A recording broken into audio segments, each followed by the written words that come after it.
morning. Good morning. Everybody doing all right today? All right, before I even get started, me and Derek and Johnny were in mourning. Green Bay Packers lost to Wes's Chicago Bears. It's just like pouring salt in the wound. Blew an 18-point lead. Anyway, I know y'all don't care, but just remember us in your prayers. Anyway. Again, good morning. Glad you guys are here. We're starting a new series on healthy habits of the heart, right? And I'm not going to be telling you to do exercise and eat fruit and that kind of thing. We're not talking about that part of our heart, even though those are good things. We're going to be talking about the spiritual part of our heart, right? And the seat of those things that drive us and move us and motivate us in our life, right? So let me ask you a question. Let's start off with a question. When you lie, it's like, who do you think you lie to the most? Think about it. Don't answer out loud. You'll be telling yourself. But who do you think, when you lie, who do you lie to the most? And while you're thinking about that, let me say, I've come to realize that I often deceive myself, right? I tell myself, I'll do it tomorrow. Or, I can handle this on my own. When in reality, I'm just avoiding the truth. Anybody else like that ever? Yeah. So how about you? Let's be honest with yourself, right? Listen, we all lie, and I know that's kind of hard to say, but we do. We lie to ourselves. We might tell our boss we're sick just because we want a day off, right? When we're not really sick. Some of y'all are shaking your head. You're not supposed to shake your head and tell them, no, it's okay. It's okay. Or what about those of us who are parents and we tell our kids, see, I can say this because it's like the kids are in kids' church, right? I don't want to let out a secret. But they ask something, right? And then we go, we'll think about it. And knowing good and well we already know. We already thought about it, the answer was no, but we're just trying to avoid that conversation, right? Or what about this? We post a perfect life on social media when we're really struggling on the inside. I think we've all done that. Have you ever seen Miss Barbara's post? My goodness. Research, this is interesting, right? Research shows that we lie to ourselves dozens, like plural, times a day. Why? Why do we do that? Well, let me tell you why. It's because our hearts are deceitful. Jeremiah 17:9 reminds us of this truth. Here's what it says. It says, the human heart is the most deceitful of all things and desperately wicked. Who really knows how bad it is? And that's what Jeremiah said about our hearts. So the Bible teaches us that our hearts are deceitful and desperately wicked, but we often don't recognize our own sins. Just like David did when he deceived himself into thinking that his actions with Bathsheba weren't so bad. And maybe you don't know the story about David and Bathsheba. But if you're familiar, you understand. We're going to go over it a little bit. 2 Samuel 11:1 says this. In the spring of the year, when kings normally go out to war, David sent Joab and the Israelite army to fight the Ammonites. However, David stayed behind in Jerusalem. So see, there was a time when you would do battle, things were kind of a little more structured. We weren't having like ninja teams and all that kind of stuff, right? So they would battle at certain times when it was most advantageous for both groups to go battle, and they would do that. And the king always was supposed to be the one leading that. And David decided to stay at the house. He told himself, I fought enough. And David was a warrior. David killed so many people and shed so much blood that God wouldn't even allow him to build the permanent temple because David had so much blood on his hands, right? But David told himself, hey, you know what? I've fought enough. I deserve a break. I just got this new Calgon stuff. I need to try it out in the back. He was like, I'm going to chill. Right? He was like, hey, you know what? I'm always putting myself in harm's way. You know what? Hey, let me be safe for a little while. So it was a beautiful day. He decided to go take a walk on the roof. He saw a beautiful woman bathing. And have you ever been in a situation where you go somewhere and you see something, you shouldn't see it? And in that moment, you got a chance to react, right? Like, sometimes you can't control that. Like y'all know I'm from Louisiana. I used to live in New Orleans. You can go walk on a Bourbon Street. Sometimes you're going to see some stuff you wasn't trying to. Right? Especially with Mardi Gras coming up next month, right? So the thing is when you see that, how are you going to respond? Are you going to be like, oh, I need to go. This is not good. Or are you going to be like, let me check that out a little bit more, right? Each one of those choices are going to take you down a different path, right? So David saw this beautiful woman bathing, right? And what did he do? Did he walk away and be like, oh, my bad, I shouldn't have saw that? No. He sent for her. He was like, let me holler at her for a minute. And you got to remember the power dynamic, right? Like, this is the king. Like, so if the king says, hey, I need to holler at you, it's not like you be like, no, I'm all right. Like, you're going to go, right? So he sent for her. He got to know her. Like, David's thinking, I'm not doing anything wrong. He's rationalizing all this in his head, right? And so as he gets to know her, what happens? Oh, yeah, they sleep with each other. Right? Like, the Bible, guys, is better than soap operas, I'm telling you. Right? But it was only one time. No one's going to find out. Nothing bad's going to happen. So, he sends her back home. It's like this one-night stand kind of thing. Well, y'all know it doesn't usually work out that way, right? She ended up pregnant. David panics. He's like, people are going to find out. So what does he do? He goes, hey, her husband is in my army, and he's out there fighting. So I'm going to call him back so he can have a break. But really what he's trying to do is he's trying to call her husband to come home.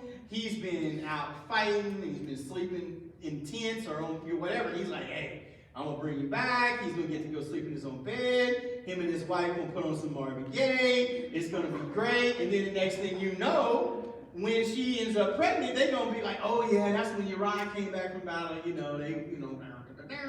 that's what happened, right? So that's what David was trying to see. Y'all laughing like y'all ain't never heard of this. Y'all know it's true. It's true, right? And so, well, I guess if you're laughing, you know it's true. It's those of you who aren't laughing, you know it's true. You should be laughing too. All right, but the thing is David was completely being shady. But here's the thing that he wasn't counting on. Uriah was a man of high character integrity. And he came back and he's like, why did David call me back? Like, all my buddies, all my brothers are out here sleeping on the ground, putting their life at risk for the battle. And I'm supposed to come back here and sleep in my bed and be with my wife? No, I'm not doing that. So he didn't even go in his house, and he did not sleep with Bathsheba. You know David was mad. Right? What's he going to do, right? So at some point in here, you'd think David would have been able to recognize his own sin and stop himself, right? But no, it just kept going. So you know what David did next? He wrote a letter, and he sealed it, and he gave it to Uriah and the men that came back, and he said, hey, go give this back to the general when you go back to battle. So Uriah goes back with his men to go and give it to the general. The general pops open the king's seal, and he looks at it, and the note says, put Uriah in the hottest part of the battle. And when it is chaos and things are going crazy, I want you to withdraw from him so he will be killed in battle. Yeah. Scandalous. So he goes back to the front lines. The general obeys the order. Uriah is killed. David marries his wife.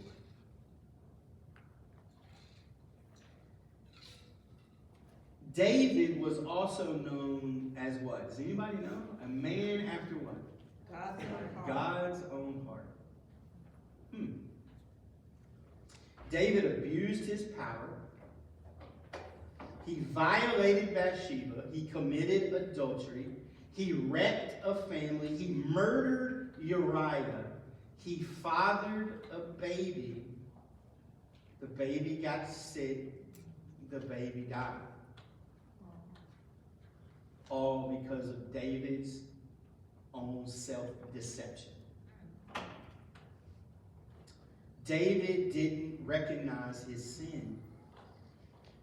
Guys, here's the deal. We are all masters of self-deception. Our minds are so powerful. Psychologists call this, does anybody know? Cognitive bias. Right? They call it cognitive bias. The Bible calls it flattering themselves, deceiving, deluded heart. Psalm 36:2, listen to it. It says, in their own eyes, they flatter themselves too much to detect or hate their sin. They think they're all that in a bag of chips. Right? You ain't never heard that? Must be a Southern thing, right? They really think highly of themselves. So they rationalize. They have this bias towards themselves, right? That it's like, oh, it's not that bad. Psalm 139, verses 23 through 24, gives us the prayer of self-examination that helps us combat this cognitive bias. Listen to what it says. It says, search me, O God, and know my heart. Test me and know my anxious thoughts. Point out anything in me that offends you, and lead me along the path of everlasting life. Has anybody ever prayed that? I'm going to be honest, it's kind of a scary prayer, right? It's like, wait a minute, I'm asking God to pull back the curtain and tell me what's wrong with me. It's like, I don't know if I want to know. I don't want nobody to know what I'm thinking secretly in my heart. See, the thing is God already knows, right? God's word calls us to examine our hearts honestly and seek his guidance for true transformation. Guys, basically what he's saying here is stop playing games. Do you really trust me enough to allow me to tune you, to shape you, to mold you? Are you willing to pop the hood and let God come and clean the engine and to get it running like it's supposed to run? Most of the time, guys, we paint our car, we put I love Jesus on the car, we got our little air freshener hanging from the rear view mirror, we hit our horn and it plays a Brandon Lake song, right? I mean, we are all in, right? But we don't ever pop the hood and let God work on the thing that really makes the car worse on it. Because the car is useless if it don't run, if it don't get you nowhere, if the engine's not working. All right. So what should you do about this, right? How are we supposed to respond about this or deal with this, right? We have to begin by adopting the habit of self-examination. We have to ask ourselves tough questions and invite God to reveal the truth about our hearts. What issues are we rationalizing? What issues are we denying? Guys, most of the time, here's what we do. We get on cruise control. And we coast. And we create a few good habits, And then we feel good that maybe I have a few more good habits than somebody else does, right? And then we get used to that, and then we just kind of we put it on autopilot. We don't even think about it anymore. We just do those things we're supposed to do, and our heart, do you think it stays the same? No, it's either being clean and growing and getting better, or it's deteriorating, right? And that's why we have a lot of the things that we have in our society, in our culture today. It's why a lot of people don't want to have anything to do with people who claim Jesus. Like, if you really know who Jesus is, why in the world would you not want to be with him? Why wouldn't you want to be with somebody who was like Jesus? The reason is because a lot of people who claim to be like him, they're not giving God access to their heart, and they're behaving in a way that's not really like Jesus. Right? And that's part of the problem. What we do is we create habits, and then we judge other people on whether or not they have the same habits that we do or not. Right? And then here's the thing. We start deceiving ourselves, and somebody else calls up. Okay, we'll get there in a minute. Like, we really get our, upset then, right? Stepping on toes, right? But here's the thing that I want you to remember, right? You can't change what you won't confront. Now, I'm not trying to tell you how you're supposed to act in McDonald's when the person keeps messing up your hamburger. You need to have grace and mercy and kindness, but you might need to bring that to their attention. But we're talking about our hearts and in our life right now. You can't change what you won't confront and deal with. Our self-deception, I think, manifests itself in 5 major ways. This is not exhaustive. This is not super scientific, but I think it'll make sense. First, we have addiction and distraction, right? We have a pain, we have a hurt, we have something in our life, and rather than dealing with that and confronting it, what do? We drink, we go to the bar, right? We take drugs.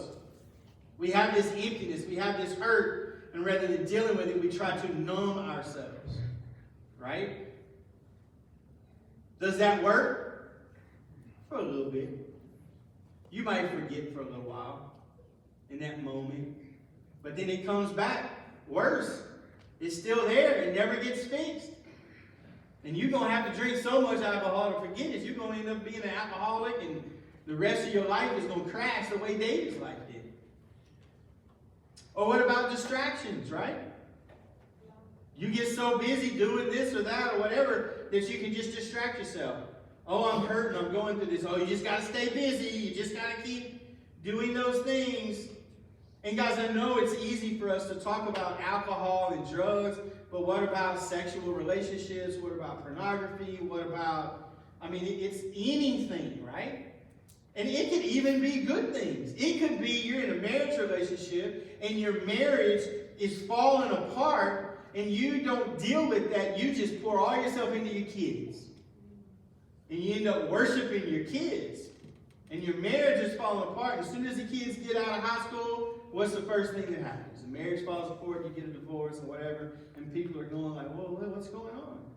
Because you're not confronting those things. You're distracting yourself. You're allowing something else to fill that spot. What about news? What about politics? What about sports? What about TV, gaming, work, social media? These are all other things that we can use that aren't necessarily bad things, but we can use those things to not deal with the hurt and the pain that we have in our life. Y'all recognize that in the world? Do you recognize that maybe in our own lives? We all have it to a degree, right? Another thing is manic cheeriness, okay? Oh, life's great. Everything is awesome. Everything is awesome. Y'all know that I love that movie. I know it's a great movie.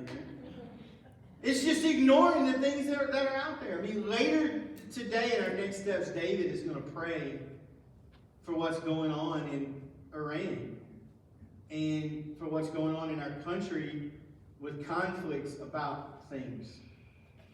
Because we've got to find a way to deal with our conflicts in a way where we're not shooting each other over. Right? And this week has been horrible because of that. And I'm not even trying to talk about take a side. Let's just, whatever side we're on, can we promote that without violence? Right? But sometimes we just don't even want to see anything. Nothing's wrong. Nothing's wrong. You know anybody like that? You just ignore it. It's like a manic cheerfulness. It's like bad things are happening and they're just, man, they're happy-go-lucky. They don't even want to deal with it. What about judgmentalism? Yeah, well, we know that one. Right? We judge others. And here's the thing, and this is what's very interesting to me. Have you ever seen somebody that judged somebody else about an issue, and you know that they're mad at somebody else for doing the same thing that they always do? Isn't it funny how the thing that makes you the most mad about somebody else is the thing that's most like you? See, and the reason why that is because you don't even like that about yourself, but you have deceived yourself and you see it in somebody else, and you're like, oh, I'm just going to attack that thing I don't even like about myself in somebody else. Our outrage at their sin blinds us to our own sin. You know, the Bible talks about specks and logs and all that kind of stuff, right? It's like, why are you calling out somebody a piece of dust in somebody else's eye when you got like a whole log in your own eye?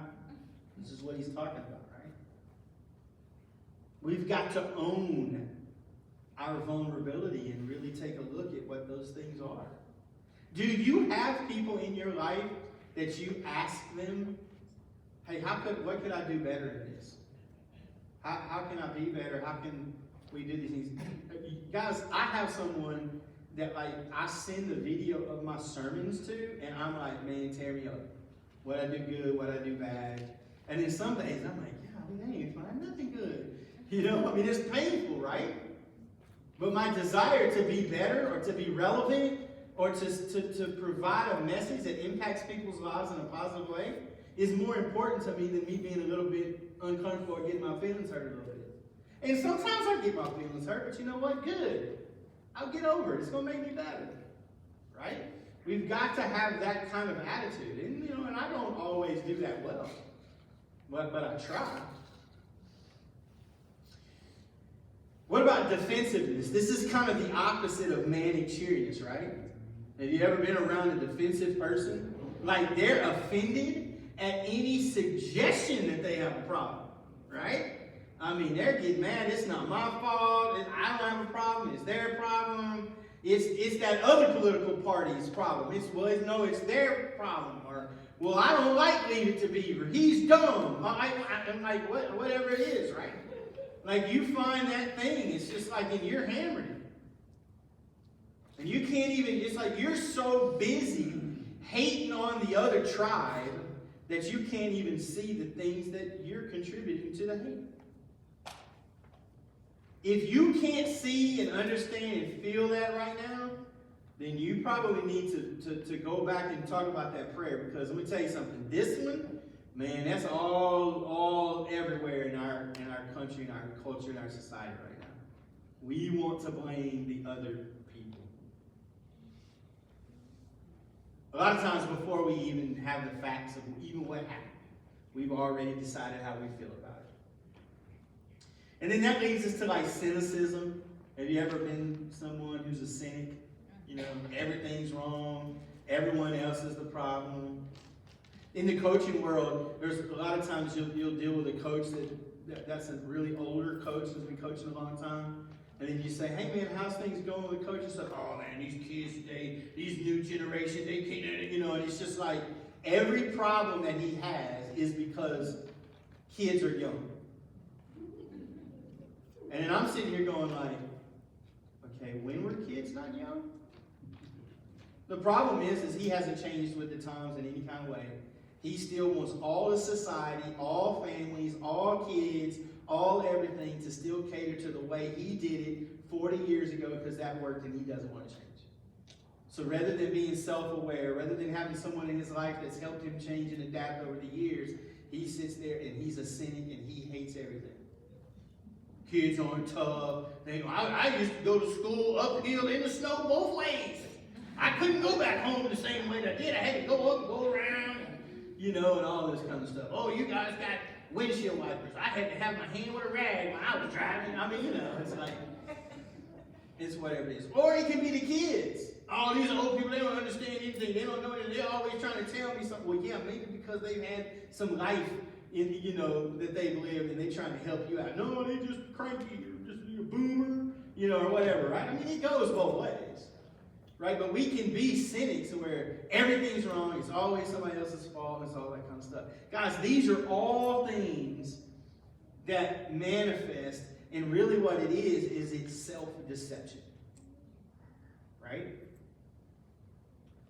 All right, I purposely did not put the verse for you to read because I just want you to listen to this. I'm going back to David. So all of this stuff has happened, and now David is married to Bathsheba, and she's fixing to have a baby. Okay? And in 2 Samuel verse 12, starting in verse 1, I want you to listen to what happens. The Lord sent Nathan to David. And when he came to David, he said, there were two men in a city. One was rich, but the other was poor. And the rich man had many sheep and cattle. But the poor man had nothing except one little female lamb that he had bought. And the poor man fed the lamb, and it grew up with him and his children. He shared his food and drink from his cup, and he slept with it in his arms. The lamb was like a daughter to him. Then a traveler stopped to visit the rich man. And the rich man, he wanted to feed the traveler, but he didn't want to take one of his own sheep or cattle. Instead, he took the lamb from the poor man and killed it and cooked it for his visitor. David became very angry at the rich man. He said to Nathan, as surely as the Lord lives, the man who did this should die. He must pay for the lamb 4 times for doing such a thing. He had no mercy on this guy. And then Nathan said to David, you are the man.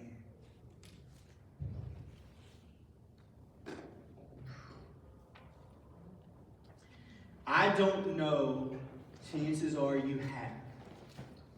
But I don't know where you were or what you were thinking when something surprised you about your wrongness.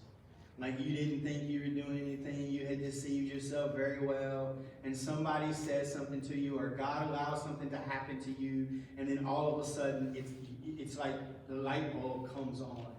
Anybody ever been in that moment before? Oh, Lord knows I've been, right? How do you respond in that moment? We have to be willing to seek help and accountability from our community. We have to be willing to confess both to God and to others about I'm struggling with this, or it's good, or I want to be better with this, or whatever it is, right? We do this so that we will allow God to transform our hearts. Remember earlier I had said that David was known as a man after God's own heart. How can David be a man after God's own heart when he took this man's wife and he slept with her and he got her pregnant and he tried to cover it up and then he murdered the dude to cover it up? Like, how can a person like that be labeled as a man after God's own heart? The reason, guys, is because it's not about what he had done and what he had not done, but it was when he was in that got you moment, he submitted to God. He fell to his knees, he mourned, he poured ashes on his head, he ripped his clothes, and he rededicated his life to God. Not that he was perfect, not that he was never messed up. Like that's not the thing. If that's what it took to be like God, then none of us could be like God. But the fact is when our heart is healthy, we create habits and mechanisms to help us be accountable, to help us check on this, to do an oil check on our heart, to kind of figure out what's going on. And then whether we like it or not, when people call us out, when people say, hey, this is what we need to do, we try to learn from that and accept it and grow and get better. Rather than being, addicted, distracted, manically cheery, judgmental, defensive, being a cynic, fight back. Nobody, who are you? Tell me. You didn't tell me you don't know this. I'll bust you in your mouth. Like, whatever, right? Like, where is our heart? And so that's the challenge for us today. And here's the thing that I'm going to tell you. It doesn't really matter where your heart is right now. Or do you have those kinds of things around you? Do you have that kind of accountability? Now, I'm not telling you to allow yourself to be held accountable by some random person out there that you don't even know and whatever. But do you have a friend group? Do you have people who are trying to follow Jesus? Do you have 2, 3, 4, 5 other men or women in your life that you can go to and can be like, okay, talk to me. If you see me going crazy or doing something, call me out. And then you do something crazy and they call you out. Do you hit them with your purse or do you throw punch them? Or do you oh wait, let me show you this new MMA move I got, or do you accept that? That has to be something that's important to you and that you intentionally and purposely put in your life. Because you are not going to do that on cruise control. Autopilot is not going to fly through that air zone, right? It's not going to do it. So here's what I want you to do. Imagine a community where we all practice this kind of honesty. We would experience deeper relationships, true healing, and a stronger connection to God. As we focus on changing our hearts rather than just behaviors, we can influence our world positively. Let us surrender to allowing God to transform our hearts. Today, this week, this month, this year. It's the only way we get better. It's the only way that we keep that engine running. It's the only way that we keep things going the way that it's supposed to. We have got to try to ruthlessly eliminate the things in our lives that prevent us from being held accountable, that keep pushing us towards distraction, and keep feeding this natural tendency we have to self-deceive. We have to. And it doesn't matter if you're young or old or anywhere in between. All you have to do is start. And you start by that prayer. And I'm going to pray it for us right now as we finish. Let's pray. Search me, God, and know my heart. Test me and know my anxious thoughts. See if there is any offensive way in me, and lead me in the way everlasting. God, grant us a pure heart. God, grant us the courage to seek a pure heart. God, help us to create relationships in our lives that help hold us accountable, that help us become better because they love us and they want us to be like you. God, help us to be in your word and help us to sing praises and to be shaped by your word and to be shaped by singing praises and worship to you. And God, help us to be shaped by being a part of a church community and doing life with people and messing up with people so that we can be like, oh, I need to be better. And we help them, we help each other up, and we help each other continue to walk. God, it's no secret that we're broken. God, help us to don't feel like we need to hide it. Help us to be just who we are. And help us to honor you with how we deal with that brokenness.